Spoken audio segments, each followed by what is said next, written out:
each state is going to have one vote in Congress, and as a result, some of the larger states are going to grow unhappy. Okay? They're going to grow unhappy because they feel like one vote doesn't adequately represent their entire population. Okay? They feel like they should have more of a say. So that's going to be a major problem of the Articles. All those larger states, because they have more people living within them, are going to feel like they should have more power in the government. Okay? And each state, big or small, under the Articles of Confederation, could only send one representative to Congress. So you have these large states like Virginia, with a much larger population than New Jersey, only being able to send one representative to represent the entire state of Virginia. So that one representative is going to have to hear all the opinions of Northern Virginia, all the opinions of Southwestern Virginia, and all the opinions of Southeastern Virginia, and is going to have to go adequately represent them in national government meetings with just that one vote. It's going to be really, really tough for one individual to do. Whereas New Jersey is happy that it has the same amount of power as a large state like Virginia. And it's going to be a lot easier for one person to represent a smaller state. Okay? Because he doesn't have as many people that he has to listen to and represent in Congress. So after discussing the Articles of Confederation, you could probably conclude that under the Articles of Confederation, our national government was too weak. Right? It didn't have the power to protect the 13 state governments from, raindrops in this example, right? Because it couldn't even tax the states so that it could build things like a national military to protect the state governments. So it had no leader, no national court, no national currency, which made trade hard, like we said, no power to make taxes, so the national government had no money, and no power to enforce the laws. So each state could choose every time the national government passed a law whether they would follow it or not. But the major pro of it, they can make some laws in Congress. So each state had a vote, at least.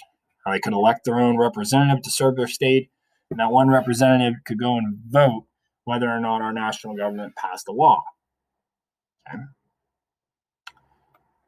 The major positives of this, historians have seen them to be that states have courts, states can make currency, states can make laws, states can make taxes, and states can elect their own governors to enforce their state's laws. Okay. But there are, like I said, going to be a lot of problems with the Articles of Confederation. National government cannot create taxes, so what? So the national government is not going to have the money to do anything, like create a military to protect the country and eventually build roads and other government buildings that it needs money for, like your post offices, all those buildings we have in Washington, D.C., like the White House, the Capitol building, the United States Supreme Court, national monuments and national parks. So our government had no money to take care of those types of things, along with post offices. I had no money to build post office buildings either. No national currency. What problems is that going to cause? Well, it's going to create 13 different types of currency, which is going to make it hard for states to trade goods with one another. So, for instance, your New York dollars were worth nothing in New Hampshire.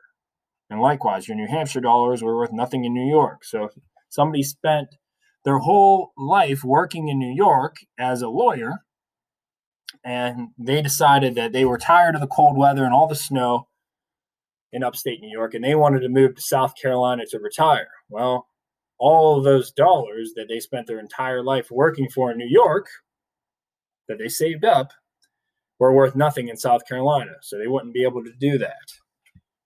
Okay, and we already talked about the business owners. Like, for instance, if a South Carolina plantation owner wanted to sell his cotton to a clothing company in New York, the New York clothing company may try to pay for it in New York dollars, which were worth nothing in South Carolina. Okay, so Southern plantation owner had problems selling his cotton to northern states and really all the other states because the other states' money were worth nothing in South Carolina. Okay. Problems with the Articles of Confederation. So we also said under the Articles of Confederation, had no leader. So what? There was nobody to enforce the laws, to make sure that once our national government passed the laws, that everybody in the United States followed them. Okay, it's our president's job today to get on television every time our national government passes a new law or policy to make sure everybody knows what the new law or policy is, and to explain to them why it's going to be a good thing for the United States, why the law was passed, and why everybody needs to follow the law. Okay, that's our president's job. But under the Articles of Confederation, there was no president to do that. It was just a bunch of congressmen talking at once. Okay, there was no announcement from a leader. And we also said, under the Articles of Confederation, there were no national courts, only state courts. So there's going to be no national Supreme Court to solve the country's problems. So, for instance, if New York and Pennsylvania, they got into a fight with one another, or an argument with one another more so, and Pennsylvania was stating that, New York broke a law, and then New York State Court was saying, no, we didn't break that law. There was no higher court to solve the argument between the two states. Okay, so we had no U.S. Supreme Court with the 7 justices that we have now. Each state only got 1 vote under the Articles of Confederation and 1 representative. Well, the larger states with bigger populations felt that they weren't adequately represented. Okay, because they had a lot more people, and it was very hard for 1 representative to represent all Northern Virginia, Southwestern Virginia, and Southeastern Virginia. Okay, that 1 representative was overwhelmed by listening to all the people throughout Virginia. They thought it was totally unfair that they were a larger state and only had 1 vote, the same number of votes as, say, New Jersey. Okay, so that'll do it for our discussion today. In our next discussion, we'll be talking about what the colonists end up doing to solve all the weaknesses of the Articles of Confederation. Well, what they end up doing is they end up getting rid of the Articles of Confederation and meeting to construct a new plan of government that will come to be known as the U.S. Constitution. And the U.S. Constitution is still our current government plan today, so it worked out well for the United States. I will see you next time. Enjoy the rest of your day.